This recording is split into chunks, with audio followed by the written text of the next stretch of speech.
आजच आपला IBPS PO clerk आणि SOचा रिझल्ट लागला. 1 एप्रिल सगळ्यांसाठी एप्रिल फुलचा दिवस.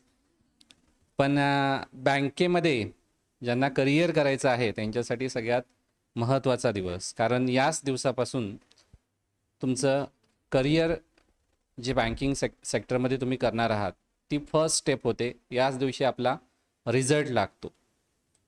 सो IBPSनं आतापर्यंत जो ट्रेंड ठेवला होता 1 एप्रिलला रिझल्ट पब्लिश करण्याचा, हा गेली 10-12 वर्ष कंटिन्यू ठेवला आहे. आणि यावेळी देखील IBPSने 1 तारखेलाच सकाळीच हा रिझल्ट डिक्लेअर केला. सो या फायनल रिझल्ट जो आहे अजूनही बरेच मुलं कॉन्टॅक्ट करत आहेत, त्यामुळे नंबर माहीत नाही आहे. पण आपल्यासोबत सध्या ऋतुजा या ठिकाणी उपस्थित आहे. सो ऋतुजाचं सिलेक्शन बँक ऑफ इंडियामध्ये झालेलं आहे ॲज अ क्लर्क म्हणून. त्याबद्दल तिचे हार्दिक अभिनंदन.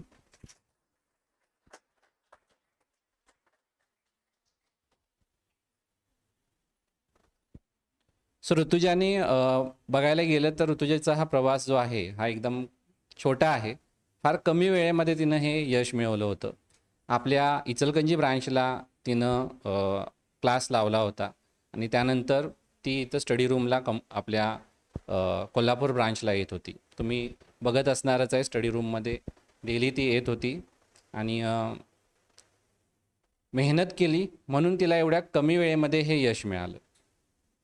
सो ही त्याची जर्नी कशी होती ही तुमच्यासोबत शेअर करावं असं मी तिला रिक्वेस्ट करतो. सर्वप्रथम अभिनंदन आणि तुझं इंट्रोडक्शन देऊन आणि त्यानंतर तुझी जर्नी सगळ्यांच्यासोबत शेअर कर. हॅलो, मी ऋतुजा कदम. मी ॲज अ मी तसे क्वालिफिकेशनने सिव्हिल इंजिनियर आहे, पण मी आता एक बँकर म्हणून तुमच्यासमोर दिसणार आहे आणि थोड्या 1-2 महिन्याने. मी 2023ला जुलैमध्ये सिव्हिल इंजिनिअरिंग पासआउट झाले. सिव्हिल इंजिनिअरिंग काय करायचं मला माहीत नव्हतं. बाबा बोलले म्हणून मी सिव्हिल इंजिनिअरिंग केलं होतं. पण चाललं होतं 4 वर्ष सिव्हिल इंजिनिअरिंग केलं. लास्ट ज्यावेळेला मोमेंट आली, ज्यावेळेला माझे फायनल एक्झाम्स आले, त्यावेळेला मग डोक्यात आलं की आता काय करायचं आहे. डोक्यात एवढं होतं की काहीतरी पब्लिक सेक्टरमध्ये गव्हर्नमेंट जॉब करायचं आहे. पण असं फिक्स नव्हतं की कशामध्ये करायचं आहे. मग त्यावेळेला मला भरपूर सारे ऑप्शन दिसत होते, पण मी असं शोधत होते की माझे स्ट्रेंथ्स आणि कोणती एक्झाम मॅच होते. तसं सिव्हिलमध्ये पण भरपूर सारे एक्झाम्स आहेत, गव्हर्नमेंट जॉब्स आहेत, पण मी अशी शुअर नव्हते किंवा त्याची जी प्रोसेस असती, जे काही एक्झाम्स असतात त्यांचे टाईम आणि बाकी सगळे रिझल्ट्स वगैरे, ह्याच्यासाठी मी सगळे कॅल्क्युलेट केलं आणि सगळ्या गोष्टी बघितल्या की किती वेळ लागणार आहे, म्हणजे किती टाईम पिरियडने ह्याच्या व्हॅकन्सीज निघतात. सो मी हे सगळ्या गोष्टी कळल्यावर असं झालं की नाही, सिव्हिलमध्ये तरी नाही आपल्याला एक्झाम द्यायच्या. मग त्यानंतर असं झालं की आमच्या इथेच क्लासमधले प्रियंका ढेरे म्हणून SBI क्लर्क झाली त्याच वेळेला. मग त्यावेळेला मला अशी न्यूज कळली की हा क्लर्क SBIमध्ये झाली. मग त्यावेळेला असंच घरामध्ये झाले की हा खूप छान असं ती पोस्ट ऐकूनच घरातल्यांना बरं वाटलं. मग त्यावेळेला मी तिला कॉल केला, तिच्यासोबत कॉन्टॅक्ट केला. तिनं पण फ्युचर प्रोमधूनच शिकली होती, क्लास केली होती, तिचे पण चांगले लगेच रिझल्ट आले होते. तिच्यासोबत कॉन्टॅक्ट करून मग मी थोडीफार माहिती घेतली. मग त्यावेळेला असं मला कळालं की माझे जे स्ट्रेंथ्स आहेत, जसं काही 12थमध्ये मी कॉन्ट केलं होतं, इंजिनिअरिंग झाले तर कॉन्ट रिझनिंग माझ्याकडून होऊन जाईल अशा टाईपमध्ये. म्हटलं की ट्राय करू शकतो आपण, ह्याला वेळ देऊ शकतो. पण ज्यावेळेला सुरू करायच्या अगोदरच मी असं ठरवलेलं की याला वेळ द्यायचा तर लिमिटेड वेळ द्यायचा आणि तेवढ्या वेळेमध्ये तुला करायचं आहे. नाही झालं तर मग ते पुढे की आता तुला करायचंच आहे, काहीही होऊ दे. मग ज्यावेळेला मी क्लास जॉईन केला, आय थिंक मला असं वाटतं 15 जुलैला माझी लास्टची वायवा झाली होती, प्रेझेंटेशन झालं होतं आणि मी 16 तारखेला मी इथं क्लास जॉईन केला होता इचलकरंजीमध्ये, दुसऱ्या दिवशी लगेच. तिथून मग माझी बँकिंगची जर्नी सुरू झाली. क्लासेस झाले, त्यानंतर ज्यावेळेला क्लास सुरू होते त्यावेळेला काही व्हॅकन्सीज निघत होत्या, पण ॲज अ ट्रायल बेस म्हणून मी जात होते, देत होते, एक्झाम देत होते असेच. मग त्याच्यानंतर क्लास सुरू होते. क्लासमध्ये सर सांगत होते, तर तुम्ही विचाराल की कसं, म्हणजे काय केला अभ्यास किंवा काय हे कसे केला त्यावेळेला. तर ज्यावेळेला क्लास सुरू होते तर समोर सर शिकवायचे, त्यानंतर आपल्याला हँडआउट्स द्यायचे, सरांसोबत हँडआउट्स आपले सॉल्व्ह करून व्हायचे. नंतर घरी गेला पुन्हा हँडआउट्स सॉल्व्ह करायचे ते दिलेले क्लासमधले. त्याच्यानंतर आणि पुन्हा मग क्लास आपले सगळे कंप्लीट झाले. क्लास कंप्लीट झाल्यानंतर पुन्हा जे बुक सरांनी क्लासकडून भेटलेलं बुक सॉल्व्ह केलं. बुक सॉल्व्ह केल्यानंतर तुम्ही विचाराल तर मी कॉन्टचं लिटरली ह्या एवढ्या टाईम पिरियडमध्ये 3 वेळा मी कॉन्टचं बुक सॉल्व्ह केले. का की प्रॅक्टिस होऊ दे, क्वेश्चन तोंडपाठ होऊ देत, की असं नको की क्वेश्चन रीड करायलाच त्याच्यामध्ये टाइम जाईल असं. की एकदा ज्या वेळेला क्लास सुरू होते त्यानंतर क्लास संपल्यानंतर आणि नंतर थोडा वेळ गेल्यानंतर मेन्सचं थोडी प्रिपरेशन केल्यानंतर आणि एकदा असं मी कॉन्टचे 3 वेळा तरी बुक्स सॉल्व्ह केले. तुम्ही माझं बुक घेतला तर त्याच्यामध्ये प्रत्येक क्वेश्चनमध्ये आन्सर असे 3 वेळा टिक केलेले दिसेल की ते 3 वेळा मी सॉल्व्ह केले आणि आन्सर टिक केले अशा टाईपमध्ये. त्याच्यानंतर मी माझे क्लास झाले. सरांनी मेन म्हणजे स्वप्नील सर, निनाद सरांनी खूप सपोर्ट केला. मला अजूनही आठवते तो दिवस की ज्यावेळेला मला असं मेन्शन करायचं आहे की मी सर क्लास जस्ट सुरू झालेला हार्डली 1 ते 1.5 महिना झालेला आणि मी निनाद सरांसमोर रडलेले. कारण मी ज्या वेळेला सिव्हिल इंजिनिअरिंग होते तर ऑलरेडी माझ्या हातात 2 जॉब होते. खरं मी सोडलेले कारण मला एक पब्लिक सेक्टरमध्ये गव्हर्नमेंटचा जॉब पाहिजे म्हणून. आणि जे पिअर प्रेशर असते, बाकीच्या लोकांचं प्रेशर असते की हां हे लोक गेले, ह्यांचं सगळी लाईफ सुरू झाली, सेट झाली, आपली कधी होणार. तर मी सरांना हे सांगून रडलेले अक्षरशः अजून. आणि आता ज्या वेळेला रिझल्ट लागला मी बाहेर गेले तर पहिला सरच भेटले आणि सरांनाच मी पहिल्यांदा रिझल्ट सांगितला. सरांना पण तीच गोष्ट आठवली की मी रडलेले त्यावेळेला कोणत्या गोष्टीवरून सरांच्या समोर. आणि असं छान वाटतं त्यावेळेला की झालं थोड्या वेळात.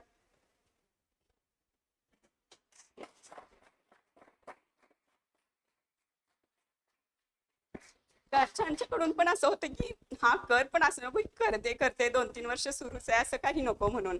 सो मी घरच्यांना सांगितलेलं की मला फक्त एक अटेम्प्ट करू द्या, झालं तर ठीक आहे, नाहीतर मग मी तुमच्या हातात आहे, तुम्हाला काय करायचं ते करून घ्या. कारण सगळ्या मुलींच्या घरी असतेच ही गोष्ट कॉमन आहे की झालं, घरच्यांपेक्षा मेन म्हणजे रिलेटिव्ह लोकांना जास्त असतं की हा झालं की हा हिला स्थळ बघा, लग्न करा, झालं ना ग्रॅज्युएशन आता. तर माझ्या पण घरी असंच काही तर सीन होता की ग्रॅज्युएशन झालं आणि माझ्या घरच्यांपेक्षा रिलेटिव्हमध्ये खूप झालेलं की हां झालं आता बघा लग्नाचं पोरगीचं. मग त्यावेळेला मी घरातल्या ना एकाच शब्दात बोललेली की मला एक अटेम्प्ट पुरता वेळ द्या, झालं तर ठीक आहे, नंतर नाही तर तुम्ही बोला तर हे करू, तुमची जी गोष्ट आहे ती गोष्ट करू आपण. असं करून माझा पहिला अटेम्प्टच होता हा. आणि बाकीच्या सगळ्या IBPS POची माझी डिस्क्रिप्टिव्हमध्ये 1 मार्क्सने गेली.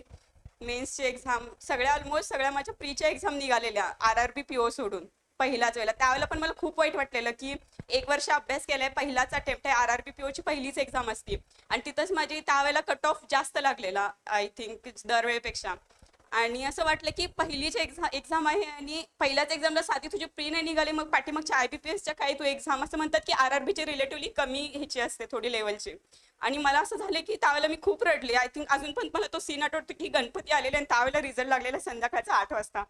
आणि RRBची साधी तुझी एक्झाम नाही निघली, IBPSच्या काही तुझ्या एक्झाम निघणार आहेत, प्री निघत नाही, मेन्सची काही स्वप्न बघणार आहे, ह्या सगळ्या गोष्टी म्हणजे त्यावेळेला मनात चाललेल्या. पण त्यानंतर फ्रेंड सपोर्ट, फ्रेंड्सच्या लोकांच्या ज्या गोष्टी त्यांनी सांगितल्या आणि त्यानंतर माझ्या सगळ्या प्री प्री जो कट ऑफ लागला त्यानंतर 10 ते 12 मार्क्स एक्स्ट्रा पडून माझ्या सगळ्या प्री निघल्या त्या तिथून पुढे. आणि आता पण जी IBPS क्लर्कची हे निघली माझी तर 72चा काहीतरी कट ऑफ होता आणि तिथून पण मला 12 मार्क्स एक्स्ट्रा मिळून माझी IBPS क्लर्कची ही एक्झाम क्रॅक झाली आणि मला 84.25 मार्क्स पडले ह्या एक्झाममध्ये. आणि तिथून अभ्यास कसा केला असं बोलाल तर आपल्याला सगळ्या एक्झाम डिफिकल्ट वाटतात पण एवढ्या पण डिफिकल्ट नसतात. आपण स्वतःला अंडर एस्टिमेट करतो असं मला वाटते काही काही गोष्टींमध्ये. जसं मी IBPS PO वेळी मी केलं तर असं जास्त ओव्हर कॉन्फिडंट पण होऊ नये पण अंडर एस्टिमेट पण करू नये. कारण तिथं तुमच्या हातात असलेल्या गोष्टी तुमच्याकडून जातात की तुमची तेवढी ॲबिलिटी असते ती करायची गोष्ट, पण स्वतःला अंडर एस्टिमेट केल्यामुळे त्या सगळ्या गोष्टी निघून जातात तुमच्या हातातून, चान्स एवढा आलेला असतो. सो मला असं वाटतं की तुम्हाला मनापासून करायचं असेल तर तुम्ही करू शकताय. आणि काय करायचं असं भरपूर लोकांच्या माझ्या पण मनात, मी एकेकाळी तिथं बसवत होते, माझ्या पण डोक्यात हा विचार होता की काय केलं असेल की ह्यांनी इथंपर्यंत येऊन ह्यांना ही पोस्ट मिळाली असेल. तर काही नाही करायचंय, तुमचा जो सरांचा गायडन्स, निनाद सरांचा गायडन्स घ्या, स्वप्नील सरांचा गायडन्स घ्या. आणि आता जे क्लासला आहेत त्यांनी रेग्युलर बेसिसमध्ये स्कूलला जाऊन लोकांना होमवर्क कसा देतात, छोट्या मुलांना आणि घरी येऊन होमवर्क कसा करतात, तसं तुम्ही जा, क्लास करा, दिवसभर संध्याकाळी जे हँडआउट्स मिळतात ते सॉल्व्ह करा. थोडंफार ज्या इझी क्वेश्चन असतात बुक्स दिलेले क्लासकडून ते सॉल्व्ह करा तुम्ही. त्याच्यानंतर पुढे मग आपले ह्याचे अड्डाचे वगैरे आपल्याला हे भेटलेलेच असतात सबस्क्रिप्शन वगैरे. त्याच्या ज्यावेळेला 50 to 60% तुमचा सिलेबस कव्हर होईल त्यावेळेला हळूहळू बेसिक RRB लेवलच्या पहिला द्यायला सुरू करा तुम्ही टेस्ट. मग ज्यावेळेला तुमचा होईल म्हणजे आपल्याला कळते किती मार्क्स आहेत आणि किती मार्क्स आपण क्रॉस करतोय, नाही जे येत नाही त्याचं मेन म्हणजे अनालिसिस महत्वाचं आहे ह्या सगळ्या गोष्टींमध्ये. अनालिसिस करायला पहिला जास्त टाइम द्या, नाहीतर असंच मॉक टेस्ट देतोय आणि देत चाललोय तर काहीही उपयोग, त्याच्यामधून काहीच आउटपुट निघणार नाही. तुमचा 50 आहे तर तो तुम्ही 100 जरी दिला तर तो 50 पर्यंतच तुमचा स्कोअर राहणार आहे तुम्ही जर अनालिसिस नाही केलं तर. आणि आणि काय तुमचे मॉक टेस्ट मी सुरुवातीला अड्डाच्या दिलेल्या की माझे क्लास झाले आणि तिथून 5 ते 6 महिने आय थिंक मी अड्डाच फॉलो केलं, कारण थोडं इझी असते, थोडं कॉन्फिडन्स पण यायला हवा ना, म्हणून मी अड्डा केलं. आणि ज्यावेळेला मला कॉन्फिडन्स आला, की ज्यावेळेला IB क्लर्कच्या वगैरे माझा जरा स्कोर चालला 70+ 75, तर नंतर मग मी ऑलिव्ह बोर्डचं हे केलं, ऑलिव्ह बोर्ड घेतला आणि आता ऑलिव्ह बोर्ड आणि अड्डा दोन्ही मिक्सअप करून देते, थोडे हे करून. करंट अफेअर्सचं म्हटलं तर मला कळलेलं की माझे किती स्ट्रेंथ आहे आणि कोणत्या विकनेस आहेत ते. सो करंट अफेअर्स माझ्याकडून किती होते मला ते कळलंच होतं, म्हणजे पहिला हे करून त्याचे लेक्चर्स वगैरे ऐकून. सो मी करंट अफेअर्सला असे प्रॉपर कोणती बॅच वगैरे घेतली नव्हती. माझं एवढंच होतं की तुला करंट अफेअर्सचा कट ऑफ क्लिअर करायचा आहे आणि 10 ते 15 मार्क्स तुला पाडायचे आहेत. मला निनाद सर पण म्हणत होते की 10 ते 15 मार्क्स म्हणजे खूप झाले तुला, म्हणजे त्याच्यासाठी. कारण करंट अफेअर्स एक असं आहे की तुम्ही कितीही अभ्यास करा, किती पण रिवाईज करा, ते क्वेश्चन कुठून टाकतील आपण काही नाही सांगू शकत. सो मला असं वाटतं की करंट अफेअर्सला तिथं तेवढा वेळ देण्यापेक्षा करंट अफेअर्स तुम्ही करा, रेग्युलर बेसिसवर करंट अफेअर्स करा, असं माझं म्हणणं आहे. पण 5 तास 6 तास तिथं देऊन तिथं आउटपुट तुमचं काही निघणारच नाही. एक लेवल असते तिथंपर्यंत जाऊन थांबतंयच. सो ते तिथं एवढा वेळ घालवण्यापेक्षा तुम्ही इकडं तुमचे कुठले सब्जेक्ट स्ट्रॉंग आहेत तिथं आणि तुम्ही ते स्ट्रॉंग करू शकता आणि तो तुमचा प्लस पॉईंट बनवू शकता. जसं काय कॉन्ट आहे, रिझनिंग आहे, इंग्लिश आहे. सो त्या सगळ्या गोष्टी तुम्ही करू शकताय. म्हणजे मी तरी कुठली पेड बॅच घेतली नव्हती. मी अड्डा यूट्यूबवरूनच जे अड्डाचे रेग्युलर क्लास होतात, परचम क्लास म्हणून पण आहेत, तर सो रेग्युलर बेसिस सकाळी एक लेक्चर ऐकायचे, संध्याकाळी एक लेक्चर ऐकायचे. वीकली पण त्यांचेच व्हिडिओ फ्री ऑफ कॉस्ट यूट्यूबवर येतात तेच करायचे मी. मंथली पण त्यांच्यातूनच करायचे. सो मी कुठली अशी रोजचा मी टाइम दिला त्यांना, पण असे पर्टिक्युलर तेवढाच 1 ते 2 तास देऊन मी ते करंट अफेअर्स क्लिअर केलं होतं. आणि ऑलमोस्ट सगळ्याच मेन्समध्ये मला असेच 10 15 17 असेच मार्क्स आहेत. त्याच्यावर माझे मार्क्स कधीच कुठेच गेले नाही. इथे पण मॉक टेस्टला गेले नाहीत आणि इथे फायनलला पण गेले नाही आहेत.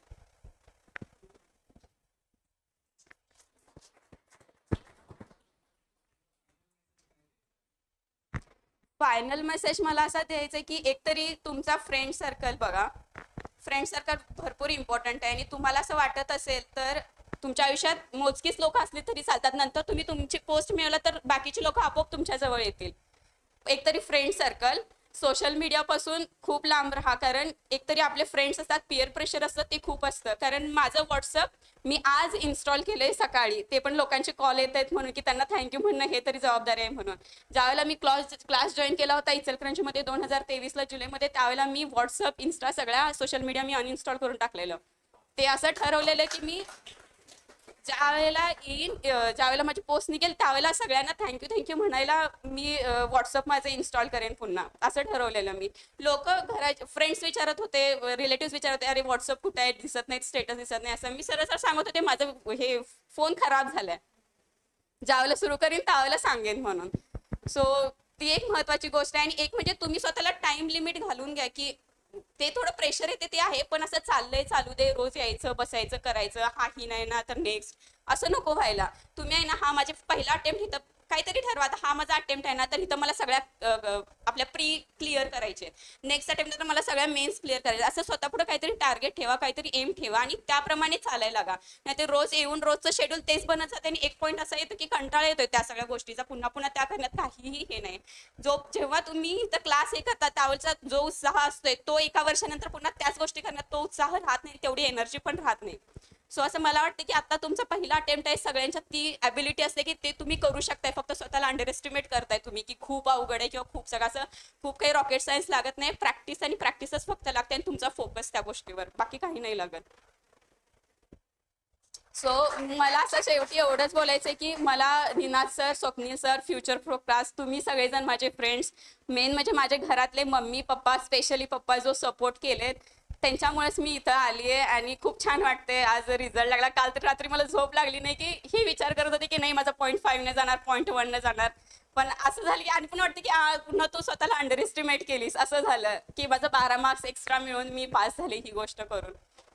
सो सगळ्यांना थँक्यू, सगळ्यांचे खूप खूप आभार मला सपोर्ट केल्याबद्दल, मला गाईड केल्याबद्दल.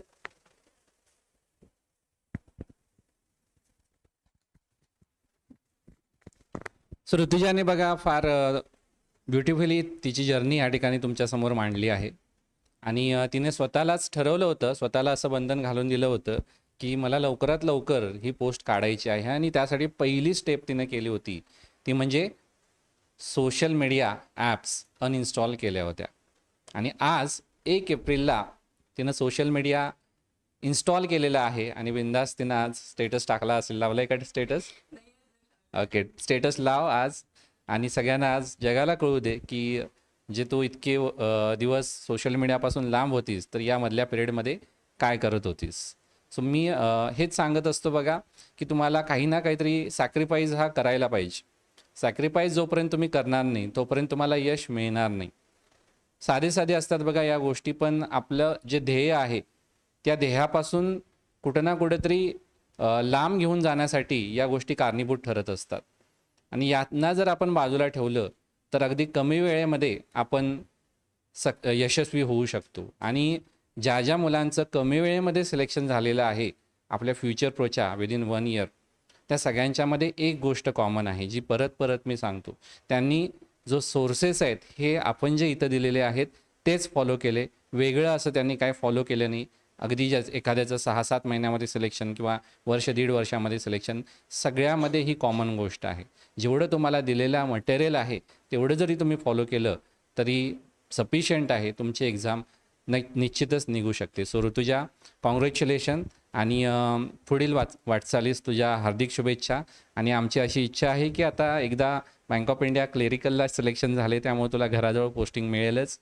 आणि तू फ्युचरमध्ये जे आपल्या स्टाफ सिलेक्शन कमिशन आहेत, रेल्वेज आहेत, यामध्ये खूप चांगल्या चांगल्या पोस्ट आहेत, या तो टार्गेट कराव्या, ज्यामध्ये पगार देखील भरपूर आहे आणि रिस्पेक्ट देखील भरपूर आहे.